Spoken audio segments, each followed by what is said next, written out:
The Daily Caller reports a U.S. nuclear bomber fleet shares a fence with a trailer park linked to Chinese intelligence. Here it is. So it's one thing for a Chinese couple to buy a trailer park. Here it is. This is thanks to Google Image. It is another thing for them to go to great lengths to hide who they are, including using multiple shell companies to conceal their identities. Why is this all important? Because they bought a trailer park in the middle of Missouri, no disrespect to Missouri. It's at the foot of the runway where America's largest fleet of B-2 bombers take off. So you can see on the map there, the B-2s are just on the other side of those trees. So here's the map. The trailer park is right behind the runway, less than a mile away. So in the event of war, our B-2 bombers would be taking off over Chinese-owned land. It's even more alarming when you factor in that the shell companies trace back to a convicted fraudster with alleged ties to the Chinese Communist Party. This is happening in Republican Congressman Mark Alford's district in the state of Missouri. As I said, no disrespect to Missouri.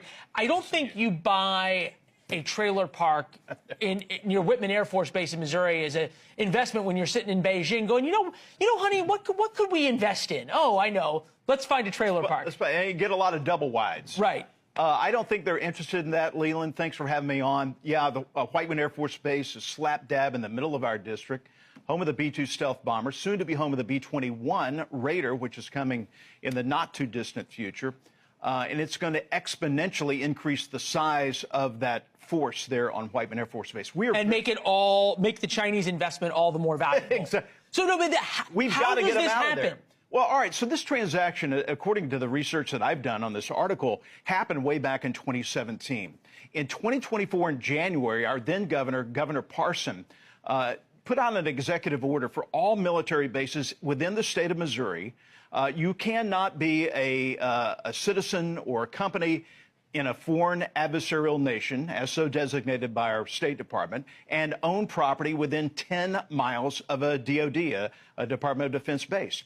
I didn't think that was good enough. We need to expand that, and that's why I filed the American Land and Property Protection Act, basically that says if you are a member of a foreign adversarial nation, a citizen or a company of those, China, Iran, Venezuela, Cuba, North Korea, Russia, you cannot own even an outhouse in the United States of America. You cannot go to those countries. Okay, but you're not going to do that because you're not going to be able to take land away from all the Chinese people who own condos. And here's something else, Leland.